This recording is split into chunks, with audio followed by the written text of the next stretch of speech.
good day to build something that lasts.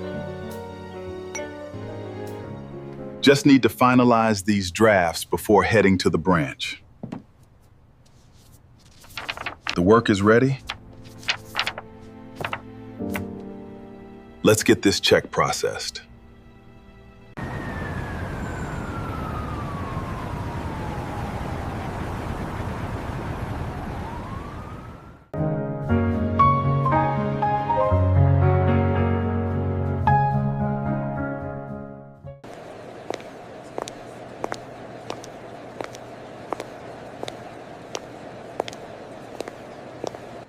Good morning. I'm here to arrange a cashier's check, please. It's a rather large transaction. Would the branch manager be available? Miss Gable is in, sir. Her office is right through those glass doors. Thank you kindly. Have a wonderful morning.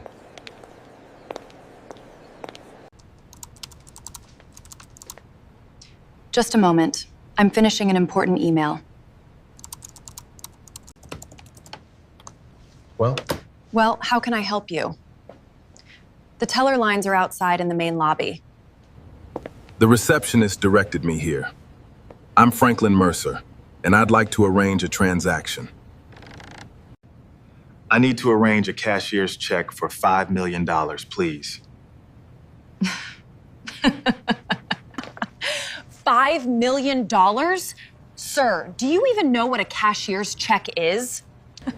I am fully aware, ma'am, and I have the project details and account information right here. We don't just hand out $5 million checks to anyone off the street. Look at you. You walk in here in a faded sweater demanding millions. Who do you think you are fooling? This is a prestigious institution, not a place for low-income citizens to play fantasy games. Ma'am, I suggest you look at the account details before you make statements you will regret. I don't need to open anything. I know exactly who belongs in this office, and you don't. Get out of my office before I call security to drag you out! I will not leave until we complete this transaction. It is your job to process it. No. You think you can lecture me? I am the manager here. You are nothing. What is that noise? This is a professional office, not a marketplace. Excuse me. Yeah? Let me see what is going on here personally.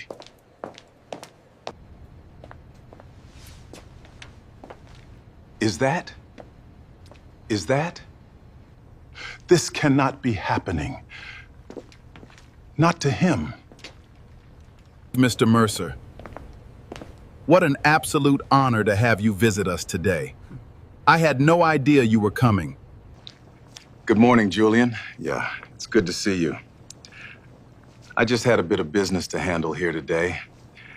I heard voices raised all the way down the hall.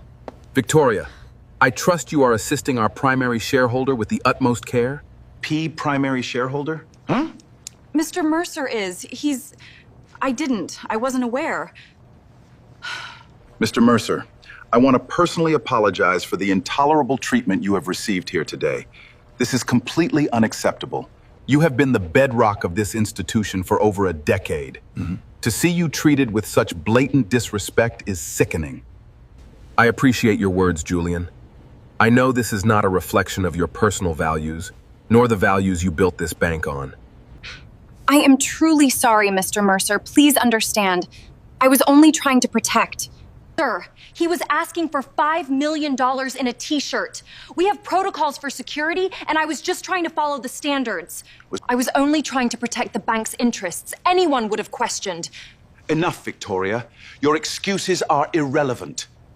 Do not dig this hole any deeper. Your behavior is absolutely indefensible. You see, Victoria, a person's worth is not measured by the clothes they wear or the car they drive. Every single customer who walks through those doors deserves to be treated with dignity, regardless of how they dress. True character is revealed by how you treat someone when you believe they have absolutely nothing to offer you. I hope you remember this, not just for your career, but for your life. Thank you, Mr. Mercer. Your grace is a standard we should all strive to meet. Victoria, your behavior today has violated every principle this bank stands for. I cannot and will not tolerate it. You are terminated, effective immediately. Pack your personal belongings and vacate the premises. Mr. Mercer, if you would please follow me to the executive suite, we will personally finalize your transaction. We like to think that business is just about numbers and contracts. We convince ourselves that professional environments are meritocracies, where the only thing that matters is the transaction itself. But watching Franklin Mercer walk into that bank, it's clear that we've got it backwards. The environment isn't neutral. It's a stage where people like Victoria Gable project their own insecurities onto anyone they deem beneath them. Her immediate dismissal of Franklin wasn't about his business requirements. It was a failure of character, a reflexive snap judgment based on his simple clothes and quiet manner. Franklin didn't need to dress the part to own the bank. He understood that his value wasn't tied to the brand on his back or the display of wealth that people like Victoria mistake for actual power.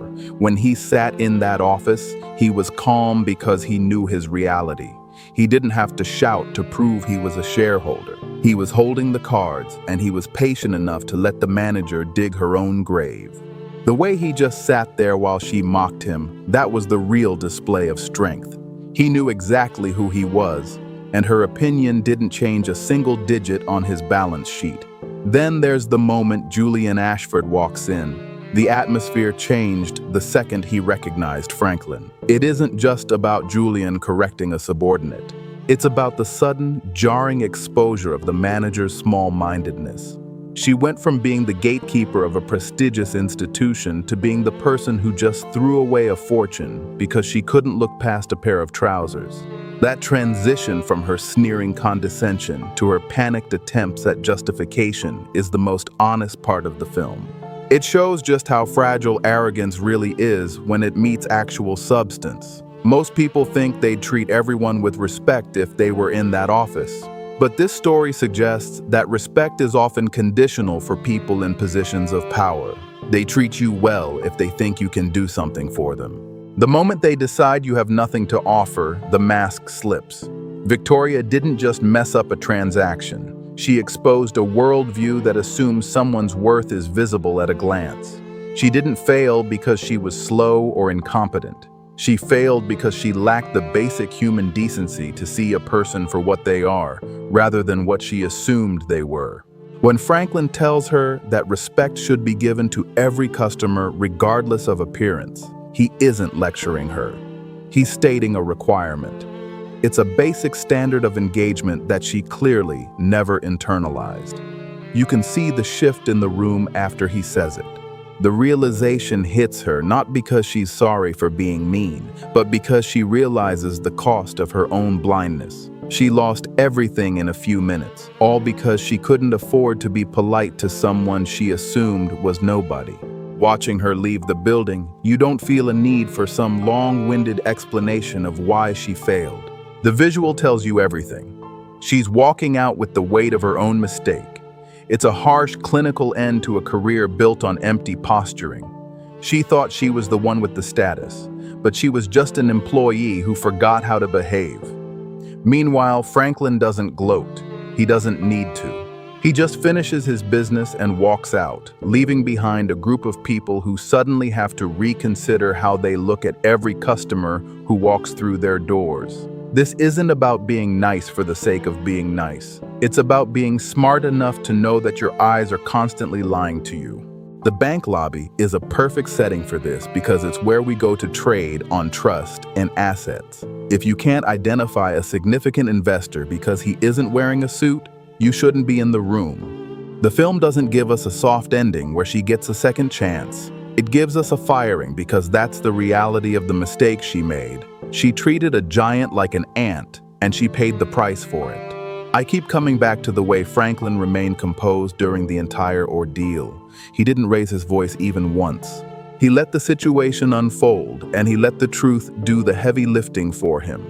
When the managing director apologizes, it's not just a polite gesture. It's an acknowledgement of the hierarchy that actually exists, which has nothing to do with the manager's desk.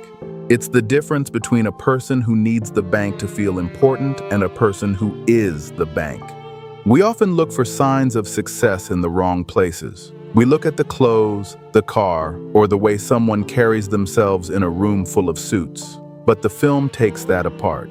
It proves that the most powerful person in the room might be the one saying the least. Victoria's arrogance was a shield, but it was made of paper. One encounter with someone who actually owned his life was enough to tear it down. It's a clean, efficient lesson on how appearances are just a distraction and how easy it is to lose your way when you're looking at the wrong things.